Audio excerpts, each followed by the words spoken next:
வணக்கம். எடப்பாடி பழனிசாமி அவர்களது பதவியை செங்கோட்டையன் அவர்கள் தற்பொழுது ஏற்க உள்ளதாக தகவல்கள் வெளியாகியிருந்தது.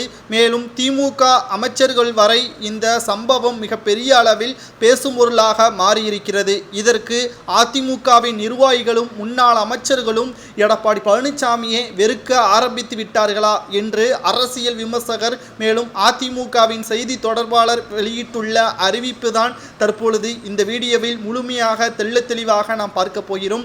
ஜூன் 4ஆம் தேதிக்கு பிறகு நிச்சயமாக தலைமை மாற்றம் செய்யப்படுவது உறுதிதான். ஏனென்றால் தற்பொழுதே ரகசிய தகவல் ஒன்று வெளியாகி இருக்கிறது. நடந்து முடிந்த மக்களவை தேர்தலில் எடப்பாடி பழனிசாமியின் ஆதரவாளர்கள் தான் வேட்பாளராக அறிவிக்கப்பட்டிருக்கிறார்கள். அதிமுகவின் முன்னாள் அமைச்சர்களின் ஆதரவாளர்களும் மேலும் நிர்வாகிகளும் ஆலோசனை செய்யாமல் எடப்பாடி பழனிசாமி அவர்கள் தனித்து முடிவு செய்தது மிக முக்கியமாக கவனிக்கப்பட வேண்டிய விஷயமாகத்தான் மாறியிருக்கிறது.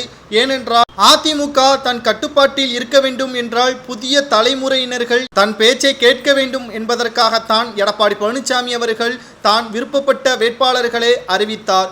ஆனால் கடைசியில் சொந்த தொகுதியில் தோல்வியிடக்கூடிய நிலைமைதான் அந்த வேட்பாளர்கள் அனைவருக்கும் இருப்பதாக உளவுத்துறை சொன்ன தகவலின் அடிப்படையில் எடப்பாடி பழனிசாமி திட்டம் சரியில்லை, அவர் தலைமையேற்றால் நிச்சயமாக தோல்வி என்பது கடந்த தேர்தல்கள் அனைத்திலும் நாம் பார்த்திருப்போம். ஈரோடு கிழக்கு தொகுதி இடைத்தேர்தல் அதிமுகவிற்கு எதிராக போட்டியிட்ட காங்கிரஸ் மிகப்பெரிய ஒரு தோல்வி அதிமுக பெற்றது. அப்பொழுது கூட எடப்பாடி பழனிசாமியை மன்னித்தார்கள் அதிமுகவின் நிர்வாகிகள். ஆனால் தற்பொழுது மிகப்பெரிய ஒரு தவறை செய்துவிட்டு மற்ற நிர்வாகிகள் மீது பழியை போட்டதன் காரணமாகத்தான் விஸ்வரூபம் அதிமுகவில் முன்னாள் அமைச்சர்கள் எடுத்திருக்கிறார்கள்.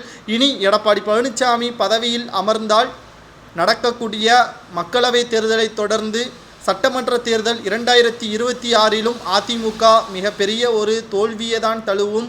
மூன்றாவது கட்சியாக தள்ளப்படும், எதிர்க்கட்சி அந்தஸ்தை கூட இழக்க நேரிடும் என்ற அனைத்து தகவல்களையும் தற்பொழுது ஆராய்ந்துதான் எடப்பாடி பழனிசாமி பதவியில் செங்கோட்டையன் அவர்களை அமர வைப்பதற்கான அனைத்து நடவடிக்கைகளும் மேற்கொள்ளப்பட்டு வருகிறது.